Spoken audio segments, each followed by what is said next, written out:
Termálne kúpalisko Dunajská Streda je situované v krásnom prostredí lesoparku a patrí medzi najobľúbenejšie a najnavštevovanejšie rekreačné strediská Žitného ostrova. Areál akvaparku má rozlohu zhruba 26 hektárov a je určený pre 3000 návštevníkov. Jeho súčasťou je aj prírodné jazero vhodné na člnkovanie. Hneď vedľa termálneho kúpaliska sa nachádza autokemping a drevené chatky. Návštevníci môžu využiť 8 bazénov, z toho 3 kryté, malý plavecký bazén, wellness a rotunda a 5 otvorených, detský, plavecký, taliansky, relaxačný a rekreačný. Voda, ktorou sú naplnené všetky bazény, vyviera z hĺbky až 1600 metrov a svojim zložením priaznivo pôsobí na pohybové ústrojenstvo.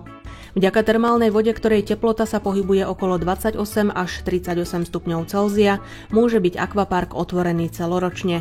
V bazénoch čaká na kúpajúcich sa množstvo atrakcií, ako napríklad masážne lavice, chrliče vody či 120 metrov dlhý tobogán.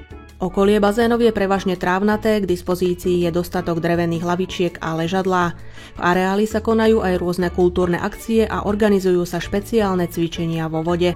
Športuchtiví návštevníci majú k dispozícii minigolf, tenis, plážový futbal, volejbal, malé detské ihrisko s hojdačkami, prelieskami a pieskoviskom, nafukovací hrad či trampolíny. V hlavnej budove môžu návštevníci využiť reštauráciu Termál s pestrým jedálnym lístkom a vonkajší areál ponúka aj niekoľko bufetov. Vo vnútornej časti je situované aj masážne a saunové centrum, kde sa nachádza fínska, parná a infrasauna a svoje služby ponúkajú po celý rok dvaja profesionálni maséri. Akvapark v Dunajskej Strede je ideálnym miestom na strávenie rodinnej dovolenky. Domáci aj zahraniční hostia tu nájdu skutočne všetko pre oddych i zábavu. Atraktívne je aj okolie akvaparku. Územie Žitného ostrova je bohaté nielen na prírodné zaujímavosti, ale aj na kultúrne pamiatky. Oblasť je okrem toho aj rajom pre všetkých milovníkov cyklistiky.